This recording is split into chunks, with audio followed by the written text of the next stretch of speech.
baada ya kumshukuru Allah subhanahu wa ta'ala na kumtakia rehma na amani mtume wetu Muhammadin sallallahu alayhi wasallam, khutba yetu inazungumzia al-khawfu war-raja, na vile vile kwa upande mwingine tunazungumzia al-khawfu wal-amnu was-salama. Ndugu zangu katika iman, maisha ambayo mwanadamu amepangiwa na Allah subhanahu wa ta'ala ni maisha katika nyumba mbili. Nyumba ya kwanza ni daru dunya na maisha ya pili ni darul akhirah. Na katika maisha ya dunia kunapatikana al-khawfu wal-amn was-salama, na katika maisha ya akhira kunapatikana vile vile al-khawfu war-raja. Na ni tofauti ya hofu hizi mbili na al-amnu war-raja vile vile zinatofautiana katika nyumba hizi mbili, ad-dunya wal-akhirah. Hofu katika dunia kinyume chake ni al-amnu was-salama wat-tumanina, kwamba mwanadamu anapokuwa na hofu anatarajia apate usalama na utulivu. Ndiposa katika swala ambazo Bwana Mtume Muhammad sallallahu alaihi wasallam alikuwa akiswali na masahaba zake wakiwa wameenda katika ghazawat, wakisimamisha hii swala kwa jina salatul khawf, swala ya hofu, kwa sababu al-amnu haipo. Wakiwa katika viwanja kama vile, lau watakuwa ni kuswali inavyotakiwa raka 4 mpaka zikamilike wote kwa jamaa, basi ni rahisi kuweza adui kuwavamia. Kwa hivyo hofu kama ile inakwenda na kinyume cha al-amnu wassalam. Ndiposa kukapangwa baadhi ya wanajeshi waweze kuwalinda wale wenzao kwa hofu iliyoko baina ya wao na maadui. Na vile vile kuna hofu ya mali yako, pengine umewekeza pa kutosha mali yenye thamani kubwa sana, ukafunga maduka yako, ukamtarajia Allah subhanahu wa ta'ala akulindie na anakuhifadhia mali kama yale, lakini wewe unalala huku nyumbani na hofu imejaa kwa sababu ya mali yako. Pengine kwa bahati mbaya wewe unaishi mtaa mbali na mali yako sehemu nyingine, na ikiwa ni kwa bahati nzuri wale ambao wametega vyombo vya sasa kuangalia usalama wa mali yake, utamwona hata usiku wakati mwingine anainuka kuangalia vyombo kama vile, kama ni mashini yake ametega CCTV zake, anatazama. Kwa nini ikhwatal iman? Kwa sababu hofu iko katika maumbile ya mwanadamu. Katika hali hii, hofu kama ile inahitaji al-amn, utulivu na usalama, na ni hofu na utulivu wa kuondoka, si wa milele, kwa sababu maisha ya dunia ni maisha ya muda tu. Tumeazimwa na Allah subhanahu wa ta'ala kuweza kuishi katika nyumba kama hii, na Bwana Mtume Muhammad sallallahu alaihi wasallam ametuhusia katika hadithi mbalimbali, kwa kuwa sio nyumba ya kuishi milele. Ishi katika dunia kama mgeni ama mpita njia tu. Lakini hofu ambayo ni kubwa, ndugu zangu katika imani, ambayo ndio tunaizungumzia ndani zaidi katika khutba yetu ya leo, ni al-khawfu war-raja. Ile ya duniani ni al-khawfu, kinyume ni al-amn was-salama wat-tumanina, utaka utulivu, huna shida, huna dhiki. Lakini hii ya kesho, nyumba ya akhira ambayo ni darul baqa, hofu yake ni ya milele, haiondoki. Na ar-raja ni matarajio ya muda, baada ya kufaulu basi huoni matarajio yale yashakufikia, lakini hofu itabaki milele katika maisha ya kesho. Na tutakuja kueleza vipi itabakia milele ili tubaki katika maisha kama haya ambayo tunaelekea, kwamba hofu iliyoko mbele yetu ni kubwa sana na matarajio ni makubwa, na tutarajie zaidi kuliko hofu. Ndugu zangu katika imani, neno la hofu kwanza lina maana gani? Na vile vile neno la arraja, matarajio, neno hili lina maana gani katika lugha ya Kiarabu. Alkhawfu istishaaru adhamati llahi taala, ni mtu kutambua ule utukufu wa Allah subhanahu wa ta'ala wa qudratihi, na kudra zake Allah subhanahu wa ta'ala. Akiwa anatambua hiyo kwamba Allah subhanahu wa ta'ala ni mtukufu na uwezo wake ni wa hali ya juu, basi mtu kama ule atakuwa ametambua uwezo kama ule wa Allah subhanahu wa ta'ala. Vile vile wal khashyatu min ghadabihi wa adhabihi, hofu pia ina maana ya kuogopa adhabu zake au hasira zake Allah subhanahu wa ta'ala. Hiyo ndio maana ya hofu. Tunapokuwa na hofu, kesho tunakumbuka utukufu wa Allah subhanahu wa ta'ala na uwezo wake.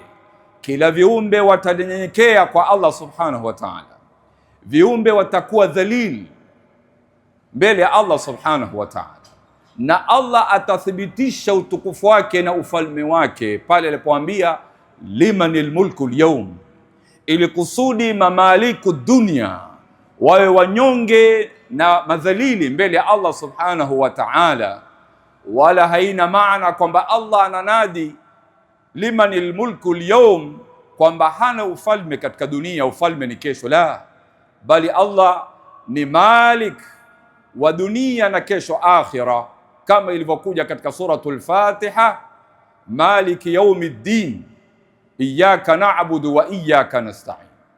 Kule kunapotajwa ufalme ni kuthibitisha kwa leo mmekuwa wanyonge, wadhalim, mutawadhiin, mnanyenyekea mbele ya Allah subhanahu wa ta'ala. Lazima tuwe na hofu na siku kama hii mzito mbele ya Allah subhanahu wa ta'ala, kwa sababu mbele yake kuna hasira zake Allah, kuna adhabu yake. Hasira ya Allah haikukupatiliza katika maisha yako ya dunia. Hasira za Allah zinathubutu kesho akhira, baada ya wewe asi kufeli katika mtihani wa ibada. Neno raja, ndugu zangu katika iman, ni at-tama'u fi thawabi llahi ta'ala, kwamba wewe unatamaa kupata thawabu mbele ya Allah subhanahu wa ta'ala kwa matendo uliyotenda. Washauqu ila jannatihi, na vile vile una shauq uifikie pepo ya Allah subhanahu wa ta'ala. Wa adamul yas, na kukosa kukata tamaa min rahmatihi, usije ukasema sipati leo rehma za Mwenyezi Mungu subhanahu wa ta'ala. Hiyo ndio arrajah, matarajio. Mwanadamu anapoishi katika maisha yake, hofu ya dunia ni ndogo, asiwekee kipaumbele. Al-amnu was-salama wat-tumanina ni kwa muda mchache tu.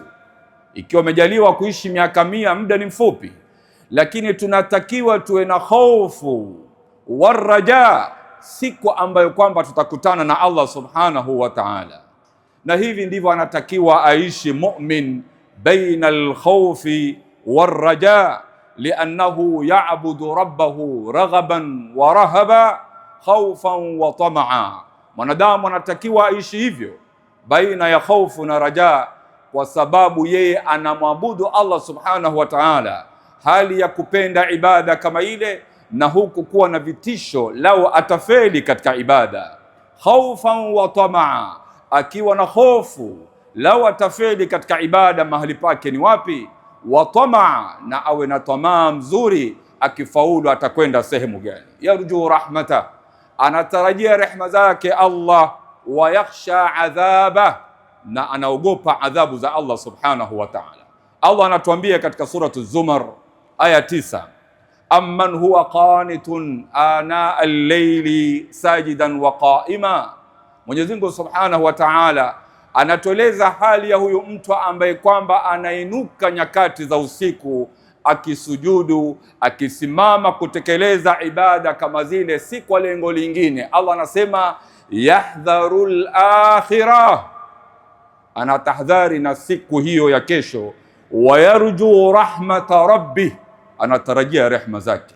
Hakusimama ovyo kwa usingizi hana, hapana budi basi afadhali ainuke. La, anainuka usiku kama ule na kusujudu na kusimama, akiogopa kesho akhira na akitarajia rehma zake Allah subhanahu wa ta'ala, mola mlezi.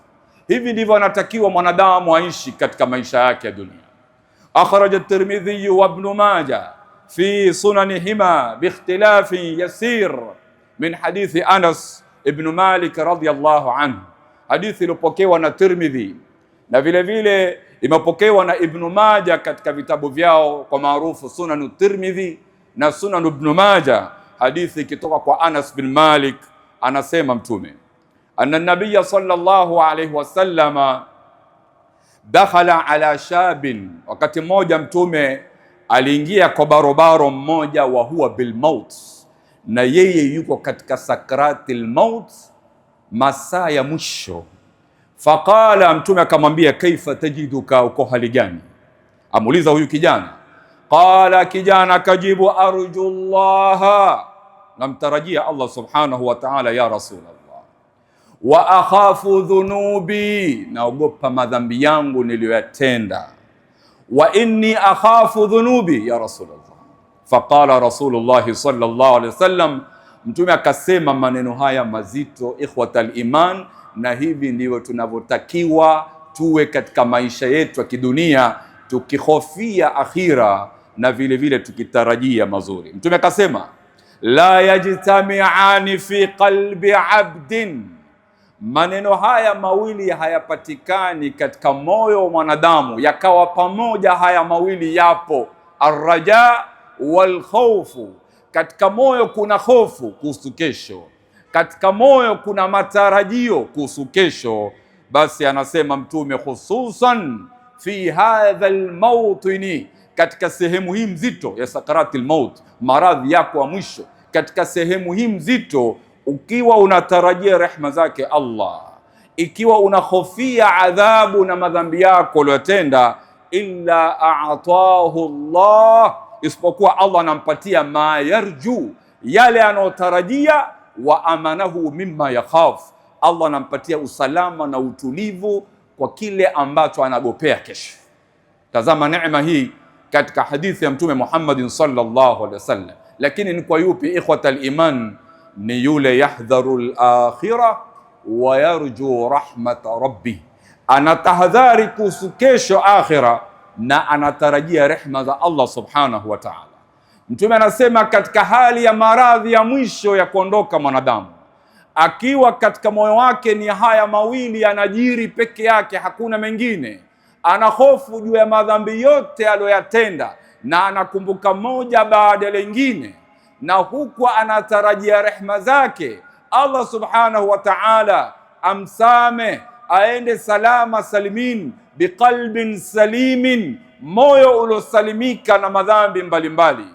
Basi Mtume anasema muumini kama ule akiwa katika hali hizo mbili, hususan katika maradhi ya kifo, basi Allah anampa kile ambacho anatarajia zaidi, na humpa utulivu na amani juu ya lile ambalo anagopea, nao ni adhabu na madhambi yake mbele ya Mwenyezi Mungu Subhanahu wa Ta'ala. Yustafadu min hadha alhadith ikhwata aliman, katika hadithi kama hii tunapata faida hususan kwa mgonjwa katika hali kama hii, an yakuna baina alkhawfi warraja. Kuna mambo ambayo mgonjwa anatakiwa awe nao. Kwanza, aridha, ni kuridhika na qadari ya Allah subhanahu wa ta'ala juu ya mtihani kama ule ambao amempatia Allah subhanahu wa ta'ala.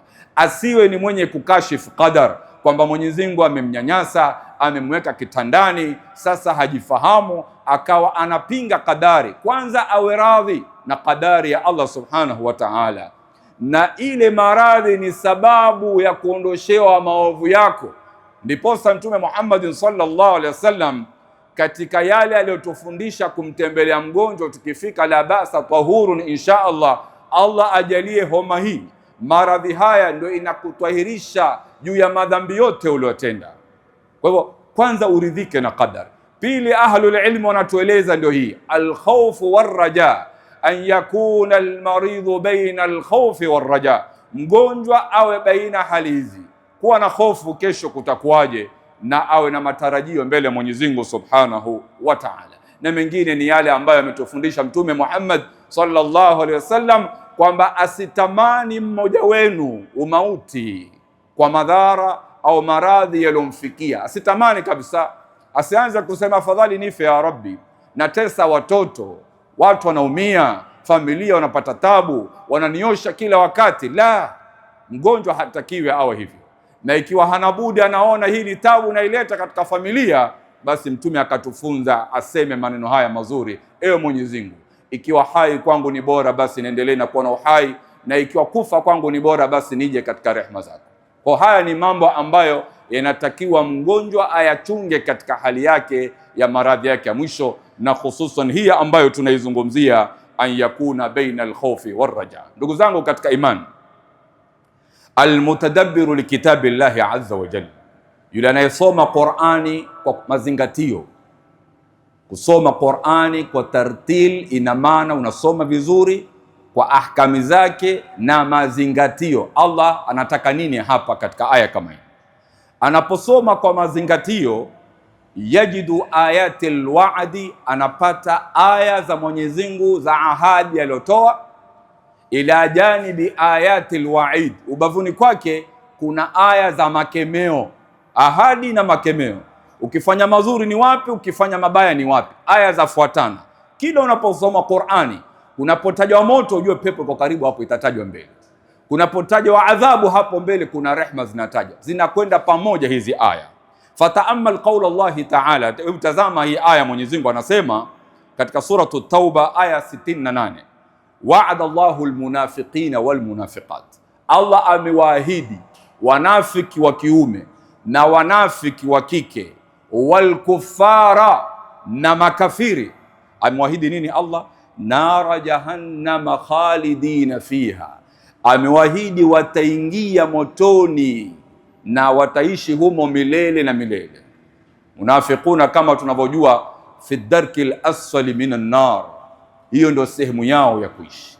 Allah ashatoa ahadi kwamba yule munafik wa kiume, munafiki wa kike na kafiri ambaye hajamkubali Allah subhanahu wa ta'ala, sehemu ya kuishi ni moto milele na milele. Hiya hasbuhum, Allah anasema hiyo adhabu inawatosheleza. Moto ni tayari ni mkubwa kupita kiasi. Kisha Allah akazidisha, walaanahumullah, na Allah amewalani, walahum adhabun muqim, na wana adhabu isiyo katika, ni adhabu ya kuendelea milele na milele. Aya kama hii ukisoma utapata Mwenyezi Mungu Subhanahu wa Ta'ala mbele yake anataja hali ya waumini katika pepo. Wayadhkuru dhikra aljanna ila janibi dhikri nar, kitaja upande wa pepo, ubavu wa pili anataja moto. Allah anasema katika suratul Bayyina, innal ladhina kafaru min ahli alkitabi wal mushrikina fi nari jahannama khalidina fiha ulaika hum sharrul bariya, hao ni viumbe wabaya sana, wataingia katika moto wa Jahannam. Ahlul kitab na vile vile almushrikin, washirikina aina mbalimbali. Innal ladhina amanu, tazama, baada ya kutaja moto wataenda hupo, anataja waumini. Innal ladhina amanu wa amilu salihat ulaika hum khairul bariya jazauhum, malipo yake Allah anasema inda rabbihim jannatu adn, ni mabustani ya pepo yenye jina kama hili, adn. Tazama, ikitajwa moto, ubavuni kunatajwa vile vile pepo.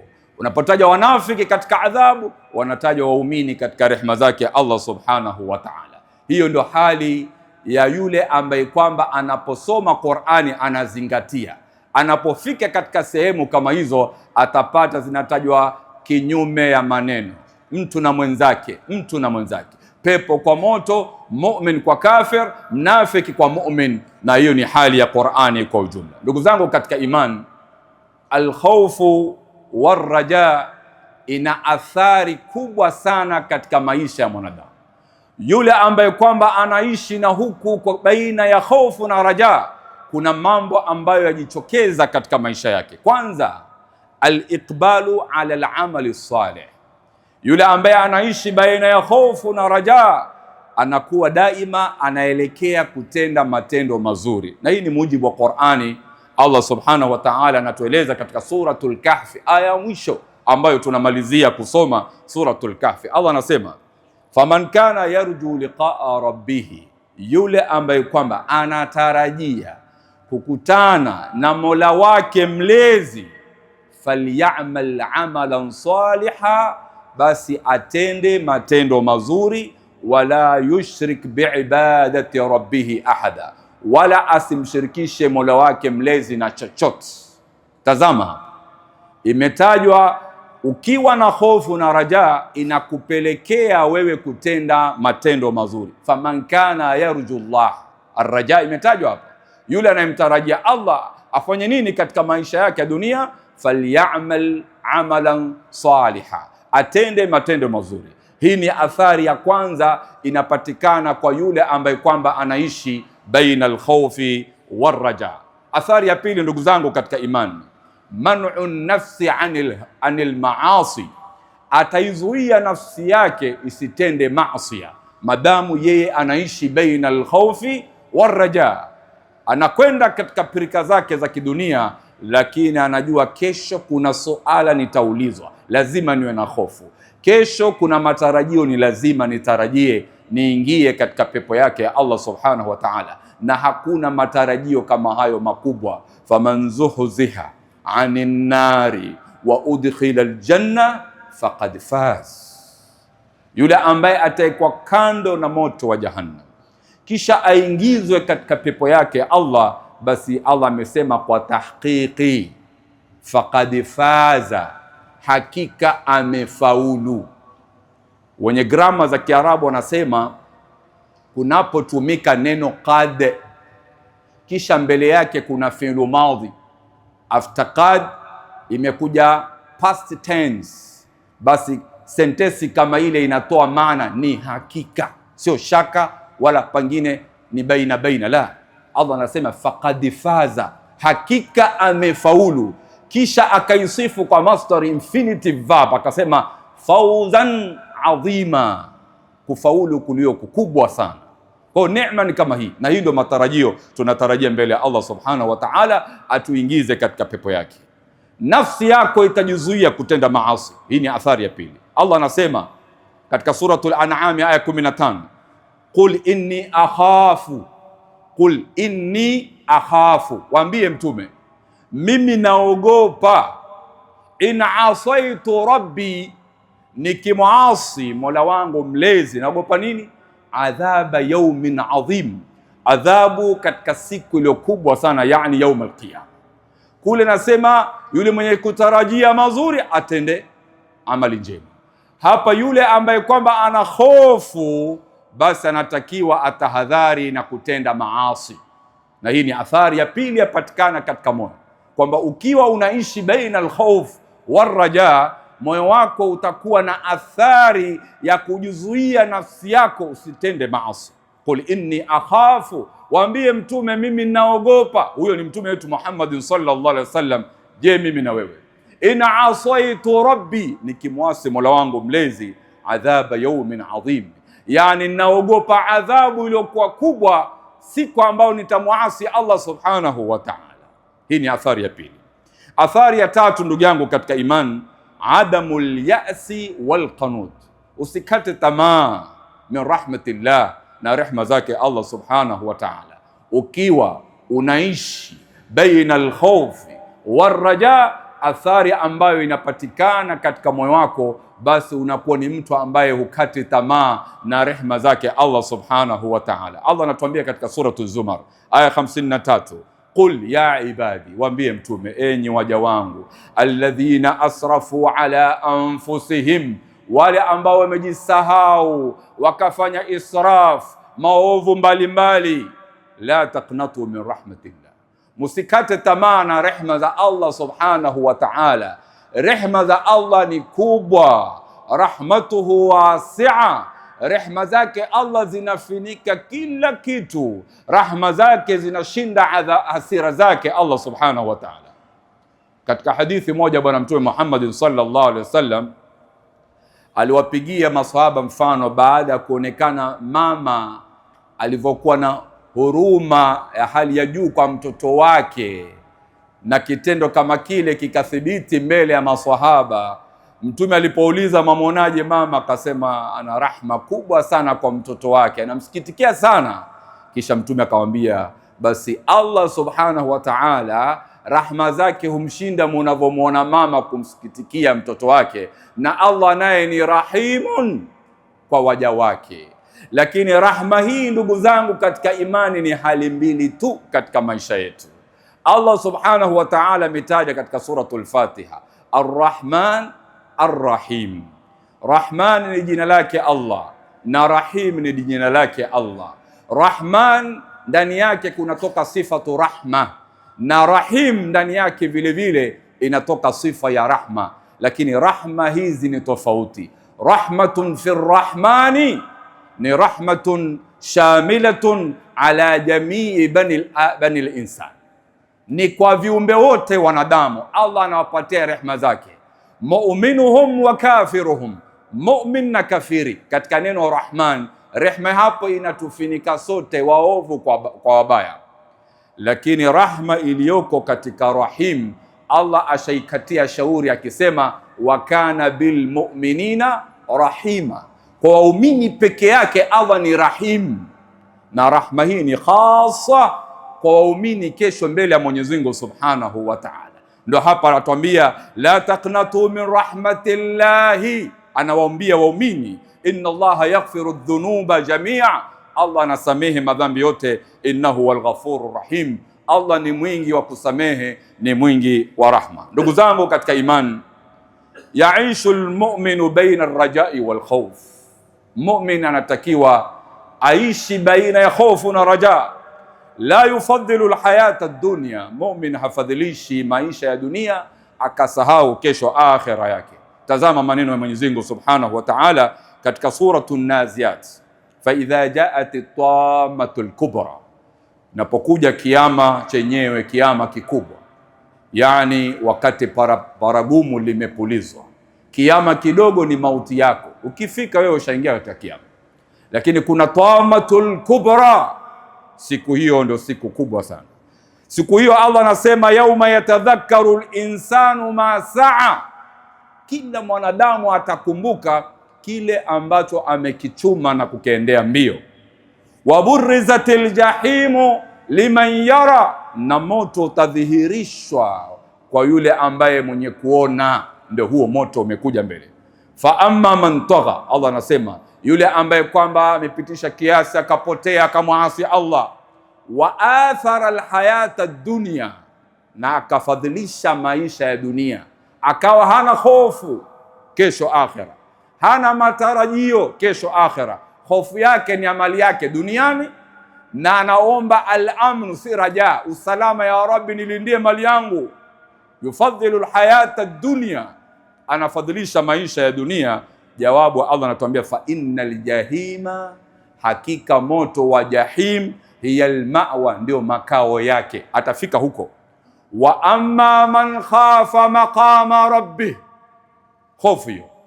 Ama yule ambaye kwamba ataogopa siku ya kisimamo hiki kizito mbele ya Mola wake mzito, Mola wake mlezi.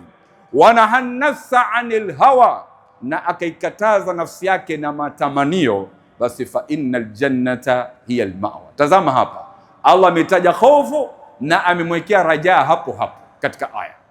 Amekuwa na hofu na maqama rabbihi, atasimamishwa mbele ya Allah. Waqifuhum innahum mas'ulun, watu waulizwe.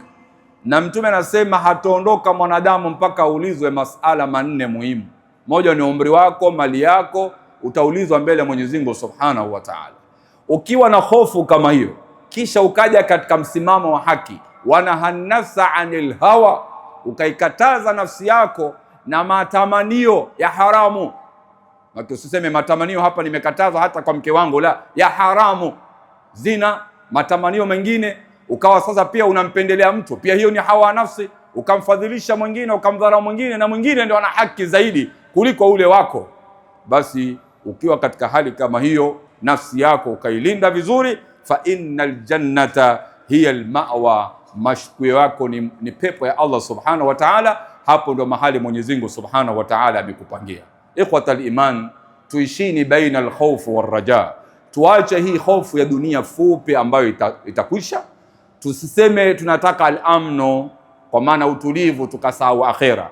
Tunataka hofu na amn kwamba tupate utulivu wa kuabudu, tusiwe na shida, kusipatikane vita, ikawa mtaa hauna amani, huwezi kutoka katika salatul fajr. Amni hiyo tunaiomba Mungu atupatie usalama na amani, tuweze kutekeleza ibada vizuri. Wenzetu wako katika mitihani, katika vita, hawana utulivu na wanaomba usalama katika hali kama hii, na sisi tunaomba usalama na kuwaombea wao usalama katika hali hii mzito ambao wanaishi. Lakini hofu kubwa na matarajio kubwa tuipeleke mbele ya Mwenyezi Mungu Subhanahu wa Ta'ala. Aqulu ma tasma'un wa astaghfirullah li wa lakum wa lisairil muslimina wal muslimat fastaghfiruhu innahu huwal ghafurur rahim wa huwal barrul karim. Alhamdulillah hamdan kathiran kama amar. Wassalatu wassalamu ala sayyidil bashar ash-shafi'il mushaffa'i fil mahshar sallallahu alayhi wa ala alihi wa sahbihi ما اتصلت عين بنظر وسمعت أذن بخبر. أيها الناس أوصيكم وأوصي نفسي بتقوى الله عز وجل، لقد فاز المتقون. واعلموا أن الله سبحانه وتعالى أمركم بأمر بدأ فيه بنفسه وثنى بالملائكة المسبحة بقدسه وثلث بكم أيها المؤمنون من برية جنه وإنسه. إن الله وملائكته يصلون على النبي يا أيها الذين آمنوا صلوا عليه وسلموا تسليما.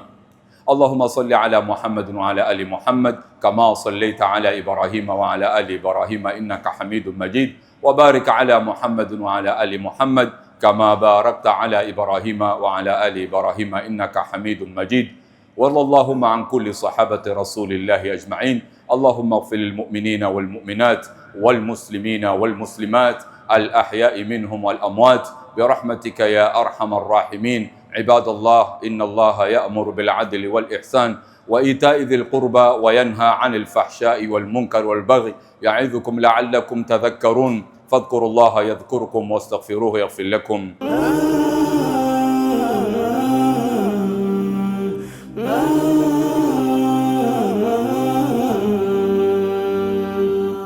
Al Hajar TV, mwangaza kwa umma.